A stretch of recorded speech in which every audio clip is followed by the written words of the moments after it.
New World Order Decision Time with NATURENETSCHOOL.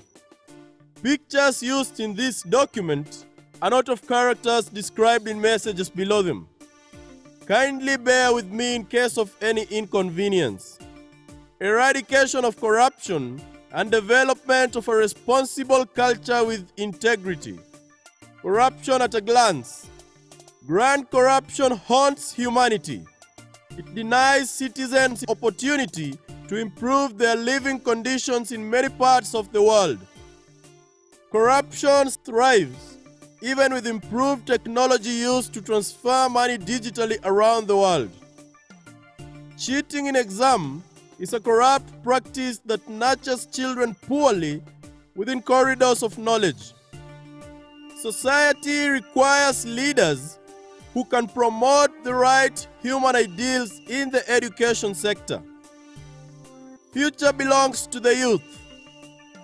Involve them in denouncing corruption if we wish to bring a lasting change to defeat corruption. Engage the student leadership in fighting corruption through role modeling. Introduce the war as a learning program in schools right from grassroots.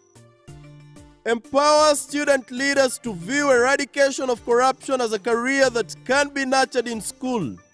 Children can reject a bad culture if well inducted from grassroots. Introduce and guide a student leadership branch I call Student Leadership Integrity, Ethics and Transparency Special Unit. Empower the leadership unit to manage corrupt allegations reported among student leaders and the rest of children in schools. Challenge them to use SLIET to role model investigative skills and handle cases involving corruption in schools and beyond. Nurture children to be contented with what they obtain genuinely in society. Let them grow by respecting property.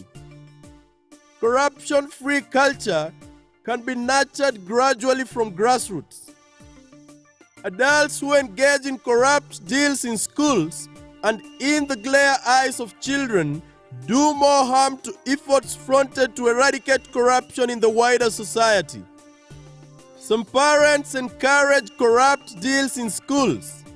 Sometimes they do it in the glare eyes of their own children. Nurture responsible parents to nurture children without corrupt minds. Children learn through observation. When they witness corrupt deals practiced openly by parents and teachers, they inherit and pass it on. Engage parents fully to ensure that society nurtures children with respect to the rule of law. They should grow and develop with a free mind without corrupt deals. This requires calls for a dedicated generation of school administrators. Strong support of the entire education sector is needed. Never use corrupt money to raise or to educate your children.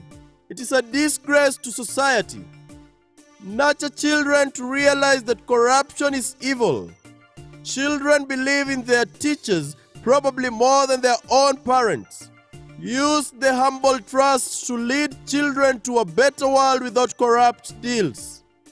School budget. Surprised to hear adults lie. Children sometimes discuss in the background when adults present unrealistic reports about their schools. Children have demonstrated against corrupt leaders in schools and colleges. However, those in authority hardly take children seriously. Stalled projects. Children get concerned when services are not rendered as promised in schools. Bitterness over corrupt practices sometimes lead to school and college riots.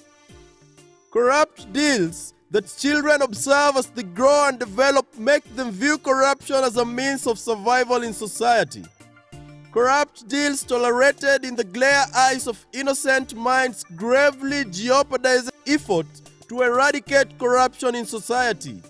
When children are sent to leadership positions, in future, they would continue with what they saw adults do when they were young. Shun corruption from grassroots as an investment for human dignity. Let children grow up with a culture of rejecting and condemning corrupt individuals while they're still in school. Holiday tuition that was. High cost of living derail efforts of poor families to educate their children decently. There is struggle for quality education at the top, making competition very costly. Holiday tuition program increased the overall cost of learning in Kenyan schools beyond many poor families. Parents felt that schools introduced holiday tuition to earn extra money. Schools defended it by saying that they needed more time to cover syllabus early to pave way for more revision time. Ministry also wanted children to rest like all working adults who get some days off duty to rest. Younger children were later introduced to extra tuition. The ministry appeared powerless and left it upon schools and parents to decide. Figures not adding up. At one time, ministerial directive to stop holiday tuition was openly ignored by many schools. Parents struggled to reduce costs by changing schools, but most schools had reintroduced extra levies. Paid extra tuitions continued secretly even after another ministerial directive was issued. As tuition drama ensued, children watched and learned by doing their mathematics right on figures. They took sides with their parents. When school workers also demanded their share of holiday tuition money, it became nasty and ugly. Holiday tuition program never gave poor people any alternative option. The tuition was compulsory for all in many schools. Contentious figures. Consider a school with 200 candidates. The school netted $800,000 or $8,000 if each child paid 4,000 shillings. If 10,000 schools collected equivalent amount of money for holiday tuitions, Kenyan parents parted with 8 billion Kenyan shillings or $80 million tax-free. In many cases, not only candidates attended holiday tuition, Standard 7 and Form 3s were equally conditioned to attend learning bakery during holidays. The billions of tuition money could be used to engage children in practicable career skills through holiday attachment program for schools discussed earlier in Chapter 3. Allow children to learn under the care of parents too. It prepares them for future life responsibilities. Academics is not everything in life. All children require parental time and parental bonding during development. Children deserve frequent parental guidance and encouragement. Like teachers, parents are co-educators of their own children. Academic-based holiday tuition was misguided. The program denied children close parental care.